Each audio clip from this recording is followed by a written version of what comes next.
자, 37강 공부하겠습니다. 새로운 마당으로 넘어갑니다. 179쪽입니다. 지금까지 종합적인 철학과 신학을 한 대표적 인물 두 사람에 대해서 공부했습니다. 한 사람은 슐라이르마커이고 다른 한 사람은 헤겔입니다. 그게 끝났습니다. 이제 그러한 종합을 시도했었던 철학과 신학이 어떤 강력한 도전을 받았는지에 대해서 폴 틸리히의 설명을 따라가 보도록 하겠습니다. 179쪽입니다. 나는 이제껏 헤겔의 위대한 종합을 낳게 했던 여러가지 요소에 대해서 말해봤다. 나는 몇 가지 철학적 요소에 대해 다시 말해 칸트 철학, 스피노자, 괴테, 쉘링이 스피노자를 생동적으로 탈바꿈시켰던 일, 그리고 낭만주의 따위가 헤겔에게서 어느 정도 발견될 것인가에 대해서는 자세히 말하지 않았다. 이것은 모두 헤겔 안에 들어있다. 헤겔이 대단히 방대한 철학을 한 사람입니다. 많은 것들이 이미 헤겔 안에 들어있네요. 그러나 이 강의의 목적을 위해서 나는 주로 그리스도교 전통에 관계된 범위에서 헤겔의 종합을 다루었다. 기독교적 전통의 범주 안에서요. 나는 그가 이 종합을 만들어내려고 애썼던 일이 그에게 얼마나 중요했는지를 강조하려 했다. 그것은 아직도 내가 다뤄야 될 문제로 남아있다. 우리는 정신 분열증에 걸려 분열된 의식을 가지고 영원히 살 수 있을까? 이게 무슨 말이에요? 정신 분열증?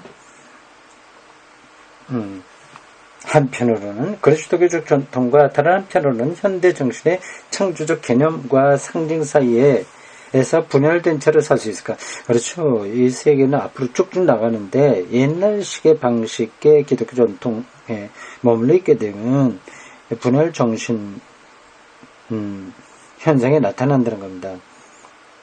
지동설이 이미 판명이 되는데도 천동설을 주장한다거나 진화론이 다 인정받는 학설이 되는데도 그거를 거부하려고 하면 정신분열이 되는 거죠. 만약에 그럴 수 없다면 참된 종합이 어떻게 가능할 것인가. 헤겔의 종합이 무너진 뒤 헤겔의 종합이 무너졌다고요. 그 자세한 이야기는 앞에서 별로 다 잘 들어주지는 않았는데 앞으로 다루겠죠. 이게 예를 들자면 인간의 실존 이런 것들이 이 헤겔의 거대한 역사 구조와 구도 안에서는 이런 의미가 없게 의미가 있다고 하더라도 축소되는 거죠. 그런데 우리가 개인으로서 이 세계 전체 역사 흐름과 만나는 지점은 되게 실존적이란 말이에요. 개인의 실존이죠. 네, 그런 도전이 나온 거죠. 그래서 헤겔의 종합이 완전히 성공적이지 못했다고 얘기합니다.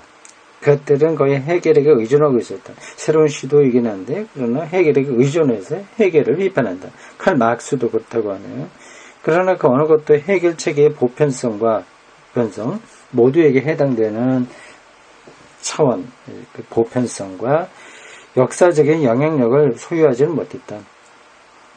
헤겔이 가장 큰 틀에서 철학 작업을 했다는 거죠. 그를 비판하는 사람들도 여전히 그의 품 안에 들어있다. 이런 정도로 폴 틸리히가 헤겔을 높이 평가하는 것으로 보입니다. 다음 180쪽 1. 헤겔 학파의 분열. 헤겔 학파의 분열은 어떻게 일어났는가? 그리스도에 대한 헤겔의 해석은 절대정신에 완전하게 나타나는 그런 때 그리스도의 오심 뭐 이런 거로 생각했겠죠. 해석은 성서적 그리스도상의 역사적 실제성을 당연한 것으로 생각했다. 그는 그것을 의심하지 않았다. 그의 해석은 신과 인간의 보편적 본질적 통일의 상징적 의미를 강조했다. 기독교 신학을 철학적으로 반대하지 않은 거죠. 그렇게 해서 그의 해석은 실제성과 리얼리티예요. 리얼리티와 상징, 심볼을 둘 다 내포하고 있다. 그러나 해석의 역사적 측면을 깎아내리는 듯한 일이 일어났다. 어떤 일일까요? 우리가 그리스도에 관한 역사적 보고에 의존할 수 있는가라는 문제가 그것이다. 그렇군요. 예수에 대한 역사적 사건들을 아주 실질적인 것으로 보았는데 이제 기독교 신학 안에서 그것에 대한 의문들이 나오기 시작했다는 겁니다. 이런 역사 비평이죠. 역사 비평은 해겔이 살았던 시대보다 훨씬 더 오래전에 있었다. 역사 비평은 영국의 이신론의 운동이 있었던 뒤부터 그리고 18세기의 합리주의와 초전주의의 충돌이 있었던 뒤부터 있어왔다. 그러나 이제는 새로운 요소가 해겔에 의해서 도입됐다. 기독교에서 역사 비평이 뭐냐 하는 걸 지금 설명한 거예요. 언제부터 시작됐냐 하는 거죠. 이 역사 비평을 제가 다시 말하지 않겠습니다. 성경을 그리고 신학을 다른 역사적 문건과 완전히 구별해서 보지 않고 그 역사 안에서 봐야 된다고 하는 겁니다. 역사적으로 비평해보면 예수의 말들이 성서에 나와 있는 예수의 말들이 그대로 예수의 직접적인 말이 아니라고 하는 게 드러나는 거죠. 열린 괄호 1. 역사적 문제. 슈트라우스와 바워. 기독교의 역사 신학의 출발선에 있었던 사람들입니다. 슈트라우스와 바워. 문제는 예수의 생애에 관한 보고서가 참이냐 거짓이냐 하는 데 있었다. 생애에 대한 보고서는 복음서죠. 복음서에 나오는 이야기가 정말 있었던 거냐 아니냐 하는 겁니다. 뭐 있었던 것도 있고 저 후대에 첨가된 것도 있으니까요. 그걸 이제 그 전에는 구분하지 않고 그냥 다 있었던 걸로 봤는데 역사 비평 이후로 구분하게 되었습니다. 기독교 신학자들은 역사적 자료의 대부분이 역사 비평의 측면에서 옹호될 수 있다고 하는 것을 애써 보이려고 했다. 어떤 비평가들은 역사적으로 믿을 만한 것은 아무것도 남아있지 않다는 것을 보여주려고 했었다. 서로 반대네요.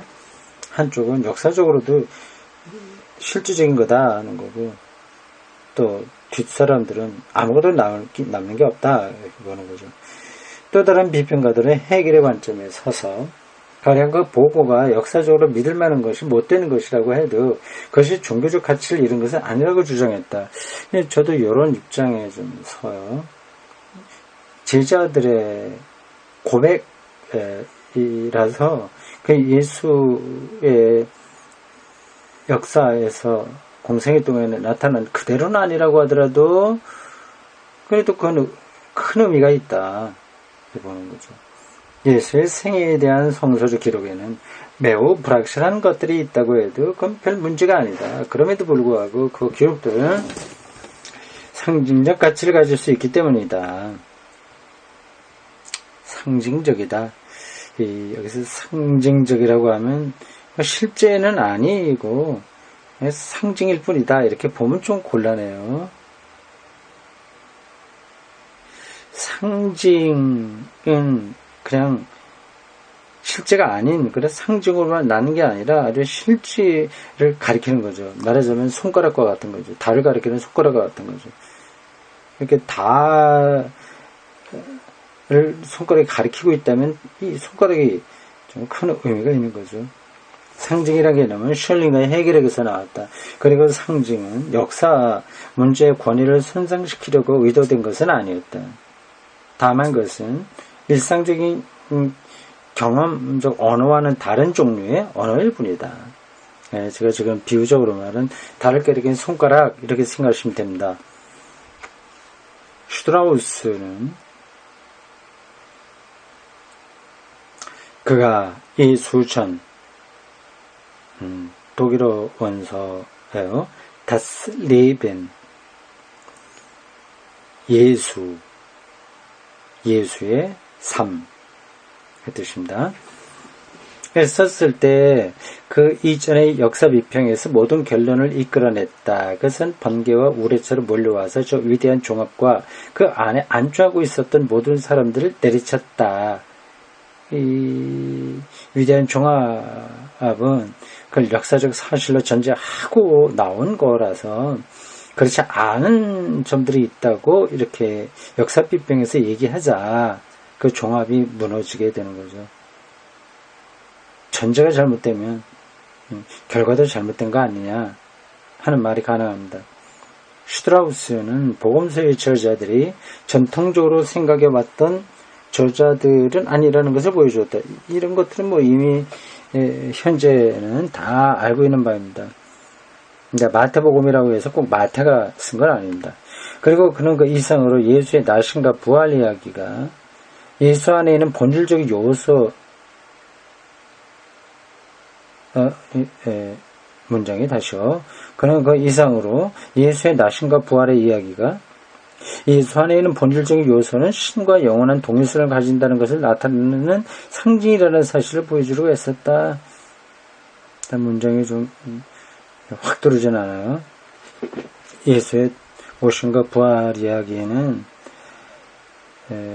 신과 예수의 동일성을 말하는 상징이다. 그렇게 말하려고 했다고 하는 겁니다. 이것은 놀랄만한 충격으로 느껴졌다. 그 수십 년 동안 학자들은 슈트라우스의 예수전을 배째가려고 노력했다. 상당히 불편한 거죠. 그렇게 되면 뭐가 남냐?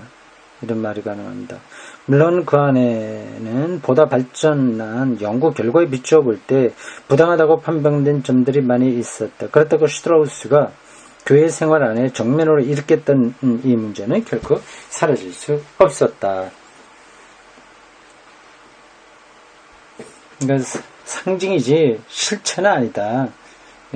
충격적인 거죠. 슈트라우스의 후기 발전에 대해서 한마디 말해두기로 한다. 그것은 비극적인 것을 지니고 있었다. 비극적이다. 비극적이다. 뭘까요? 그는 또 하나의 예수전을 썼다. 예수전의 이름 Das Leben Jesu für das Deutsche Volk bearbeitet. 독일 민족에서 수행된 예수전 뭐 이런 겁니다. 그러니까 앞에서는 일반적인 예수 삶이라고 한다면 여기서는 독일 민족에게 예수의 삶이 뭐였냐 하는 걸 쓴 거죠. 이것은 그의 말대로 독일 사람을 위한 것이었다. 여기에서 그는 승리에 도취한 부르주아의 전능적인 세계관을 전개했다. 그것은 18세기의 위대한 도전적인 부르주아 세계관이 아니고 19세기에서 승리했던 실증주의적 유물론적 부르주아의 세계관이었다. 슈트라우스는 이 유물론적 세계관을 대표했다. 이 세계관은 세계에 대한 타산적인 태도, 현실에 대한 근본적 유물론적 해석, 그리고 부르주아적 인습에서 이끌어낸 도덕적 법칙으로 특징 짓는다. 내가 이 점을 지적한 것은 니체가 창조적 생명의 힘이라는 이름으로 슈트라우스에 대해 맹렬히 공격했기 때문이다.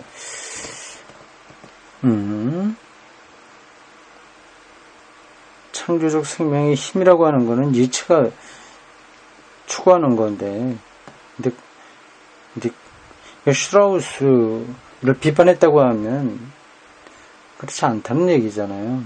니체는 유한성 안에 차분히 안주하려는 부르주아적 근성을 공격했다. 이것은 복음서 비평과 많은 관계가 있다. 왜냐하면 슈트라우스는 그 부르주아적 관점에서 신적인 것이 인간적인 것 안으로 들어오는 것, 무한한 것이 유한한 것 안으로 뚫고 들어오는 것을 배제했기 때문이다. 좀 역동적이지 못했다. 슈트라우스가 말이죠. 니체가 그렇게 비평했다는 겁니다. 체제 안정적인 방식으로 예수전 두 번째 속편을 쓴 것에 대한 비판입니다. 무한한 것이 유한한 것에 적응하게 되었다. 뚫고 들어오는 게 아니라 적응하게 되었다. 변형시키지 못했다는 거죠. 슈트라우스나 그 많은 전기 작가들이 만들어낸 그리스 도상은 가축처럼 길들여진 신성의 상이었다. 다시 말해서 이것은 유한한 현실을 계산하고 조종하는 데에서 부르주아 유산자 계급입니다. 보통 우리가 중산층이라고 할 때 그거하고 비슷합니다. 먹고 살만한 거죠. 물산자하고 반대되는 겁니다. 그러니까 세계 변혁이 이 부르주아에게선 나올 수가 없는 거죠. 부르주아 사회의 안전한 생활을 영위하려고 해서 사육된 신성의 상일 것이다. 이 점에서 니체는 어느 신학자보다도 슈트라우스를 이긴 예언자적 승리자가 되었다.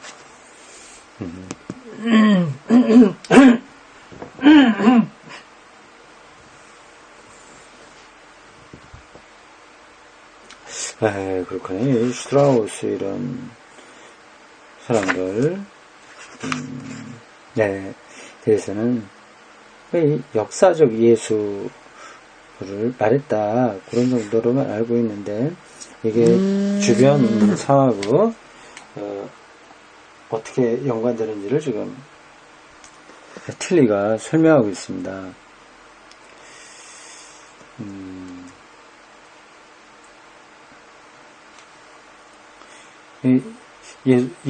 예수전 역사비평에서 나온 겁니다. 근데 이게 그래서 슈트라우스가 언제 사람이에요? 1808년에 태어나서 1874년까지 살았던 사람입니다.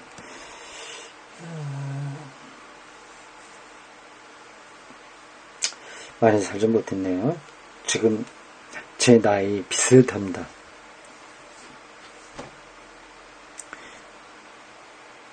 오래전 사람이죠. 거의 200년 가까이 됐다고 볼 수 있습니다. 이 사람만 아니죠. 그 당시 역사 비평이 많이 전개됐습니다. 그래서 역사적 예수에 대한 연구가 많이 나왔습니다.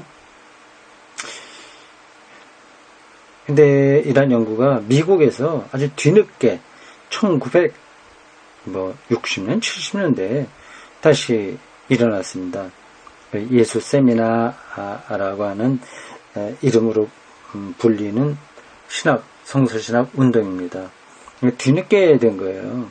이미 이런 대륙에서, 유럽에서는 다 짚었던 거를 뒤늦게 인간 예수를 찾자, 그렇게 해서 상당히 새로운 것처럼 연구가 많이 됐습니다. 제가 보기에는 이미 훨씬 전에 슈트라우스나 이런 사람들, 그 뒤에도 슈바이츠도 그런 것들에 대한 연구를 많이 했습니다. 다 된 것들을 뒷북치는 거로 보여요. 근데 한국에서는 이제 그 상황이 그러니까 좀 다릅니다. 이게 참 뭐라고 해야 될지 모르겠습니다. 좀 별로 바람직한 방식으로는 나타나지 않고 있습니다. 이 역사 비평과 예수 전에 대한 문제 말이죠. 독일에서 200년 전 이미 있었고 미국에서 뒤늦게 나왔고 한국에서는 그것에 대한 배척을 하고 소수가 예수 세미나가 대단한 것처럼 또 말을 하고 있어요. 더 근본적으로는 역사 비평에 대한 이해가 한국 교회는 전혀 없습니다. 그걸 아예 받아들이려고 하지 않습니다.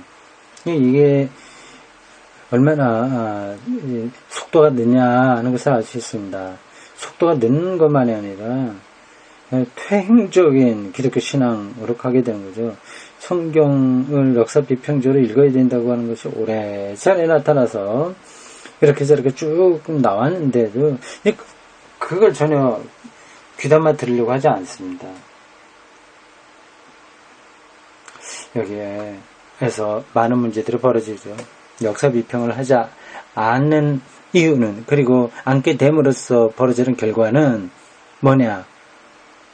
성서 문자주의죠. 성서 문자주의. 역사 비평은 이 문자주의를 넘어서려고 했었던 운동, 신학 운동입니다. 근데 이미 그거는 확실한 신학적 토대로 자리를 잡았고요. 지금 근데 그게 뭔지 전혀 생각하지 않는 한국교회입니다. 그걸 필요성을 느끼지도 않습니다. 이 말은 성경이 말하는 예수, 성경의 그 깊이, 그것의 현실과 본질, 그런 것에 대한 관심이 없다는 이야기입니다. 그냥 문자에 떨어져서 자신들의 종교적 감수성을 확대하는 데만 몰두하고 있는 거죠. 이건 신앙적으로 볼 때 퇴행에 틀림없습니다.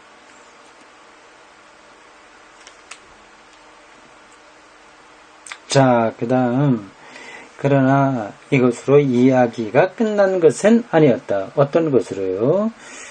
니체가 슈트라우스를 굴복시켰다고 하는 겁니다. 근데 그 말은 굴복시켰다고 하는 것은 승리자라고 하는 표현으로 되어 있습니다만, 슈트라우스의 작업이 다 잘못됐다고 하는 것이 아니라 그 예수의 삶을 독일의 그 부르주아 차원에서만 해석했다. 그게 문제인 거죠. 그 니체가 그걸 극복했다고 하는 겁니다. 슈트라우스가 한 역사 비평 작업, 이것은 높이 평가해야 되죠. 그 자체만은 높이 평가해야 됩니다. 이것으로 이야기가 끝난 것은 아니었다. 이것을 한층 더 발전시켰던 것은 해결해지자 바우어입니다. 풀네임으로 말하면 페르디난트 크리스티안 바우어. 슈트라우스하고 비슷한 세대에 살았습니다. 조금 더 일찍 태어났군요. 그래서 조금 더 일찍 죽었습니다. 1792년에서 1860년입니다. 바우어. 그는 특히 신학학을 연구했던 튜빙겐 학파를 세웠다. 튜빙겐 학파요. 신학대학에 유명합니다. 튜빙겐 대학교요. 그 안에 있는 개신교 학부가 있습니다. 튜빙겐이에요. 스위스하고 오스트리아인가? 거기하고 독일하고 그 경계선에 있는 국경 정도에 있는 학교입니다. 당연히 독일 국경에 속했겠죠. 튜빙겐 대학입니다. 그는 정반합의 해결적 개념을 그리스도교 초기의 발전에 적용하려고 했다. 것은 초기 유대교 그리스도교 초기 유대인 그리스도인의 교단, 유대적 기독교요. 초기 유대적 기독교. 네, 기독교인으로서 유대인들을 가리킵니다. 그 유대인들도 좀 두 가지 종류가 있죠. 팔레스타인 원주민, 원래 거기 살던 사람이 있고, 디아스포라 유대인들이 있는데, 이거는 원주민들 가리킵니다. 팔레스타인에서 나서 거기서 생활한 사람들의 기독교 교단이요. 당연히 예수님의 제자하고 예수님의 동생, 들도 다 여기에 포함되죠. 예루살렘 교회는 바로 이 교단을 가리킵니다. 이게 기독교의 출발이죠. 그게 정이라고 한다면 정. 반은 이방인 그리스도인의 바울적 사상 계열에 속한다. 이방 기독교를 가리킵니다. 유대인 기독교, 이방인 기독교. 이게 반이에요. 바울은 할례의 필요에 관한 베드로와 바울의 논쟁을 매우 강조했다. 여기서 바울 쪽은 우위를 차지했고 그리스도교를 위해서 이교 세계를 정복하는 길을 열게 되었다. 네, 기독교가 계속 할례와 토라를 계속 강조했다면 이방 세계를 향해서 복음이 전파되기는 어려웠죠. 그리고 베드로 유형이죠, 유형. 베드로 유형. 예, 그리스도교와 이 베드로는 유대인들을 위한 사도, 이런 이름이 붙여 있습니다. 그건 바울이 이미 그렇게 규정을 했습니다. 베드로는 유대인들을 위한 복음을 전파한 사람입니다. 그래서 베드로형의 그리스도교와 바울 유형의 그리스도교의 종합은 요한형의 그리스도교였다. 이렇게 그래서 정반합을 얘기한다는 거죠. 너무 도식적이긴 합니다. 근데 터무니없는 이야기는 또 아니에요. 이 점에서 바우어는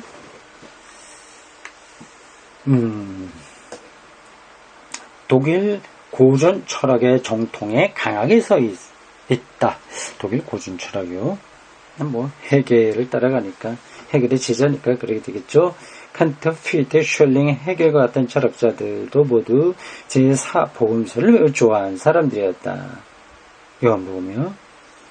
요한복음 이게 요한이다. 베드로 형이 정반합에서 볼 때 정이고 바울 형이 유형이 반 안티고 그러니까 요한은 신테지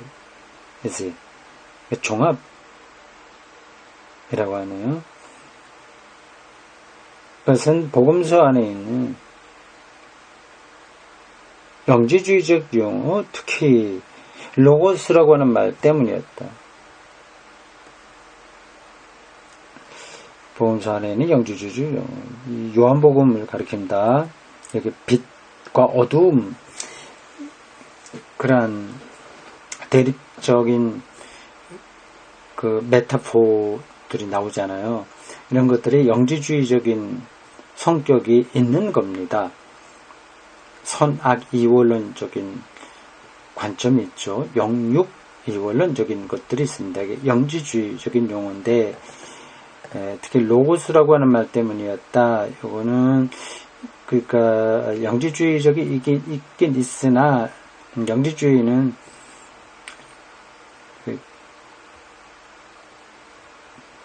노스티시즘이라는 단어인데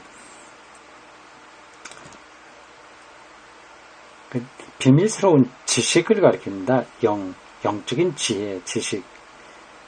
그런 깨달음, 비밀스러운 깨달음, 그런 거죠. 그러니까 빛과 어둠, 이런 것들은 그냥 사람들에게 나타나진 않잖아요.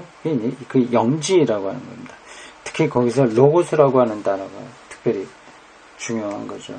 이 로고스는 원래는 이제 스토아 철학의 핵심 개념인데, 영지주의하고도 연관되죠. 바우의 그리스도교의 해석은 그의 이론이 역사적 관점에서 정당하다, 그렇지 않다, 대단히 중요한 것이었다. 그리고 그것을 영향력이 있는 것이었다. 성서의 축자 영감설이라는 정통적인 견해에 대항해서 바우어는 이들 성서 문서가 어떻게 역사적인 방법으로 만들어졌는가를 보여주었다. 그런 공헌을 한 겁니다. 교회 안에서 계속되었고 또 성서를 만들어냈던 창조적 발전이라는 이 사상은 성서에 대한 우리의 모든 관계를 변화시켰다. 처음부터 완성된 게 아니라 그렇게 변화되어 왔다는 거니까 생각을 많이 바꿔야만 동의가 되는 거죠. 그 역사 비평의 모든 발전은, 핵심이 역사 비평입니다. 역사 비평의 모든 발전은 마치 신이 속기사에게 타이프라이터로 받아 찍게 하는 것처럼 신의 말씀을 영감에 의해서 기계적으로 받아쓰게 하는 것이 성서라는 견해에 대해서 그걸 반대하는 거죠. 그런 견해를. 축자영감설, 문자주의, 이걸 반대하는 거죠. 그런 것에 대해서 성서 문서는 역사적으로 성립된 것이라고 보는 바우의 주장을 가져가게 되었다. 역사 비평, 기독교 신학의 중심으로 오게 되는데 이 두 사람의 역할이 컸습니다. 슈트라우스와 바우어예요.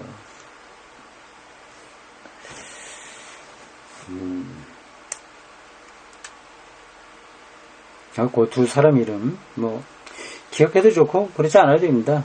그보다 더 중요한 건 헤겔 학파가 이제 분열하게 되는데 그것은 역사학적인 문제다 거예요. 그 역사 비평이 기독교 안에서 일어나게 된 것이 하나의 단추가 되었다고 하는 겁니다. 헤겔은 그 예수에게 일어났던 역사적 사건을 있는 그대로 전제하고 자기 체계를 세웠기 때문에 그게 무너지게 된다면 그 종합적인 설계도 무너지게 되는 거죠. 여기까지.